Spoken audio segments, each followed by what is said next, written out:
I'm first gen to go to college. My grandparents were immigrants from Ireland, but one nun, 50 kids. The girls sat in back. I don't know if we had to or we just did, and they didn't do eye tests back in my neighborhood in the early 60s, and they didn't know that I was severely nearsighted. I couldn't see anything on the board, and so I could learn reading and spelling because I could put it up to my face, but I couldn't learn math. To this day, if a bill comes, I still give it to somebody else to add the tip.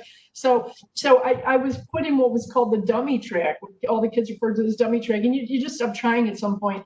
And then I wasn't going to get to go to college, and I begged for my chance, and I did. And that first day in college, a professor opened the door, and to Jennifer's point before, when an opportunity comes, you have to race through that door and don't look back, and you give it everything that you've got. And I was committed from that moment that he said, does anybody want to be a lawyer? And I slowly raised my hand thinking, nobody's going to believe in Eileen Flaherty. And he said, well, you look smart. I'm going to help you get there. That was the moment that changed my life, that man. And I graduated from 3 years magna cum laude, went on to law school, and the rest is right. It is fiction, okay? But there might be some people who might think that they recognize themselves, but it's fiction. So your first job, what was your first job, and how long did that last? For the kids coming out of school, for my nephews and the kids coming out of school, don't be afraid if your career path isn't a straight line, because everybody comes out and thinks that they're supposed to do X and Y and Z. And mine was not a straight line. I worked for two jerks at a law firm, who didn't teach me anything and basically fired me within the first 6 months of my job. And I'm in tears. I'm like, what the heck am I going to do? And so then I became a stockbroker, thinking maybe I really wasn't good enough to be a lawyer. And then I went to New York and traded, or they taught us how to trade on the floor, et cetera. And I came back and like, this is cold calling. I'm terrible at this. And so then I had to figure out what the heck am I going to do? So I had to find my way back to the law. And so I sent a dear friend, Ron Filler, who's still one of my closest friends. I called him out, I didn't know him. And, he said, call over to NFA. They're looking for a lawyer. And I did. That was the second opportunity. And I was a staff lawyer at NFA. That's where it all started. Wonderful people, wonderful organization. People who run it are still some of my best friends. Okay, so you're at the NFA, and but then you decide you don't want to stay there very long, or forever. So what was the next move? Yeah, I took a lot of risks, and one of the lessons, for kids coming out of school or thinking about, career paths, I took a lot of risks. Now, I didn't have kids, so I wasn't a breadwinner, but for myself. So maybe I had that luxury, but I took a lot of risks because I wanted to keep moving up on the career progression. I wanted to show progress in each step in my career. So after NFA, I worked for a small law firm, and then I went to the CME for 8.5 years. I was the lawyer on the Globex project, which was a tremendous opportunity. Again, to Jennifer's point, somebody gives you that chance, you work 60 hours a week. You don't look back. You just keep going, and you keep asking your boss, what more can I do? How's my feet? Is there something I can do better? Is there something that you think I need to spend more time on? Look for that. Early in my career, I'd be hurt by some constructive criticism. And then I had to rip out that rearview mirror and realize, no, this is how I get better. And so when kids come out of school, you're not going to do everything perfect, because that's what learning a new career path is. And I did take risks, John. And I went to Wall Street and became a general counsel, and that was also a very smart move, because once you make New York money and when you come back to Chicago, they still pay you New York money. So what was it like for a Chicago girl to be working in New York? It was eye-opening. And there's some really funny chapters in the book. Oh, I should just tell you, by the way, not to plug it too much, but it was for the past, it's going on 6 months, because it was delayed because of COVID, not because of my COVID, but because of COVID. It was number 15 on the bestseller list on Amazon in a huge category this morning. I'm a junkie now. I check it like 10 times a day. But what was it like? A kid like me from Burbank, Illinois, not California, to be able to be a general counsel on Wall Street for a boutique, a classy government securities firm. It was scary, not so much the move, but, the leverage at the time was 100 to 1. They had a leverage positions of 101, but brilliant traders though. And they did everything on a DV01. They didn't do any, they were very, very good disciplined traders. So, but it was exciting, I mean, one day the SEC just kind of walked in the door, and I'm a kid, I'm thinking, okay, none of this was a playbook. A guy from NASA, the NASA chapter, if you haven't gotten to it yet, that chapter is called Rocket Man, where the guy from NASA just walks in the front door, starts walking toward the research group, very prominent research group. And so they come racing down the hall and I'm running. I isolate him into a conference room and he says, I'm from NASA. I'm like, oh, the North American Securities Association. He said, no, I'm from NASA. I said, the Cape Canaveral people? And so he was basically there because they believed after their investigation that a cartel of traders and people had tried to hack into the NASA computers. And so it was like, okay, but it was exciting. There was no playbook for this. I'm a general counsel. I was the only one in the legal department. And I didn't have the team of 50 golden lawyers, kind of helping me out, but it was fun. So they were after the rocket scientists, huh? Well, yeah. This guy was a rocket scientist, it ended up. Yeah. So, so then you decided at some point to Washington, D.C. How did you get to Washington, D.C.? Yeah, John, and thanks for asking me that. How I got to Washington, D.C. is I had left a company called New Edge. Basically, the shareholder was a bank. They did like a hostile takeover of their own asset. It's like, who does this? And there was so much money.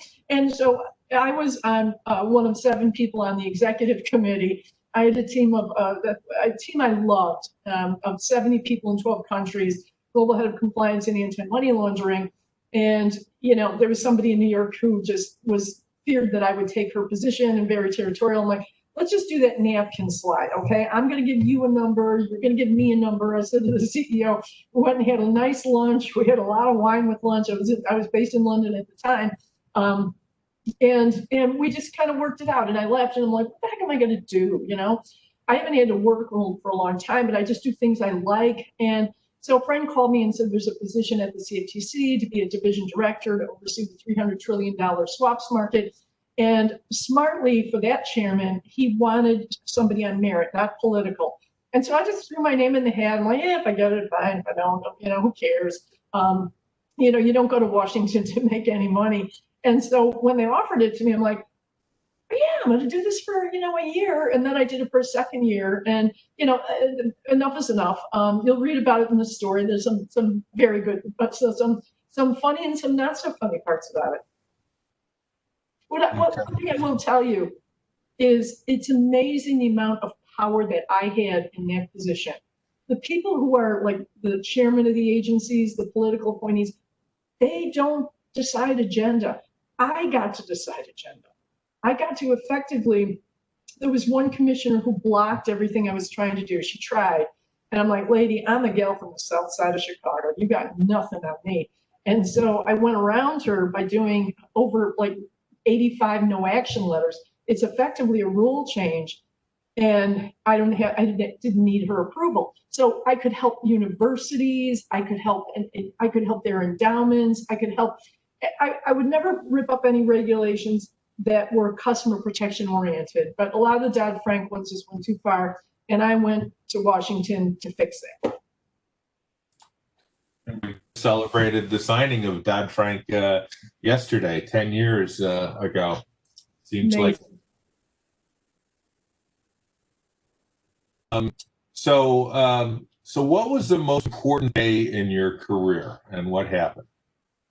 Yeah, and the most important day in my career, John, is it was funny, and then there's some funny, the funny chapters, hysterical. And you're an early reader. You haven't gotten to that yet, but it's Gary DeWall is his favorite chapter.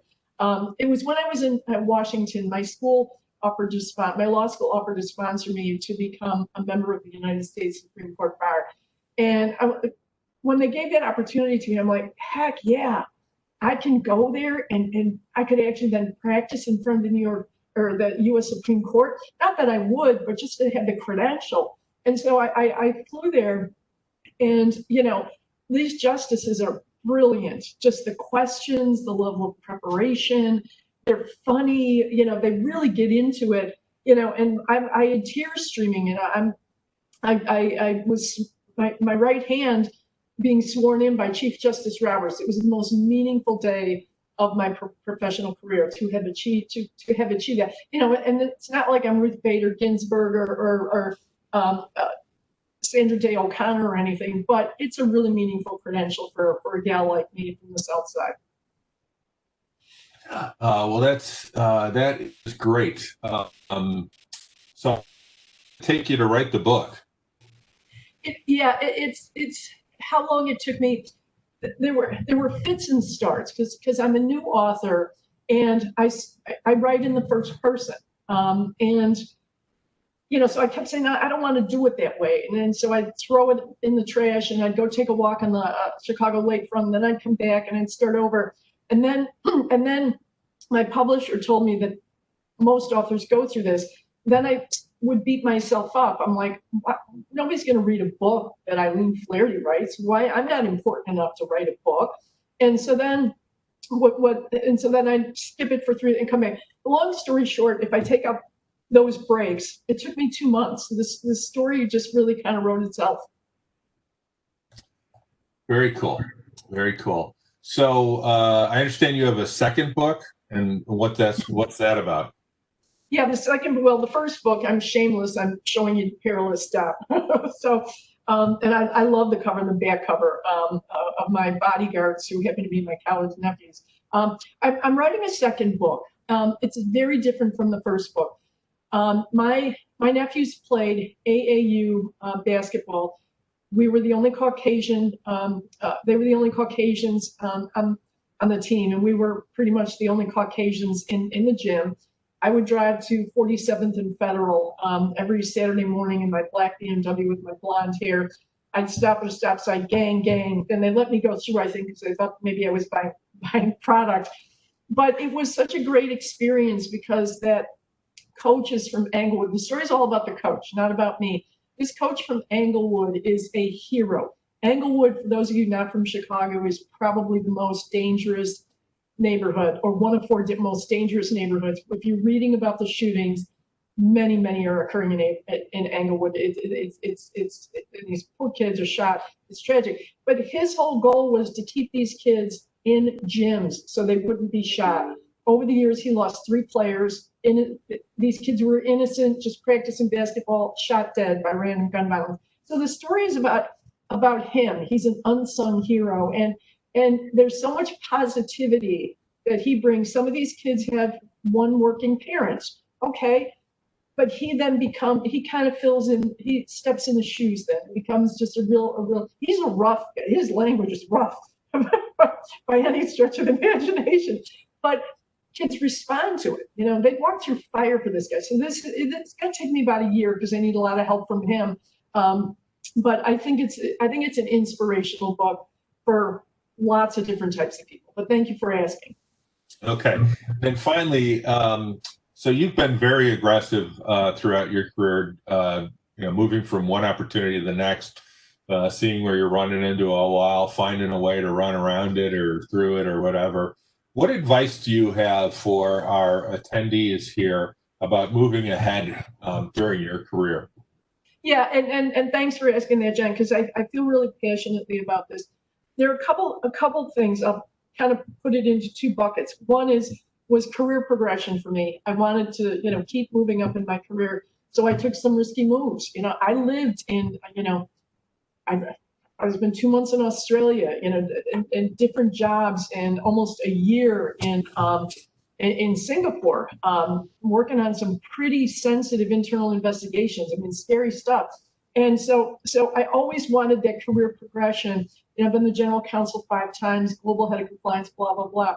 But the other thing that's been so important, and I want to impart this to the students and the graduates coming up, never settle and don't look the other way when it comes to your integrity. If you see something that's an illegal act, your reputation is the most important thing you're going to carry with you through your entire career. It's a long game.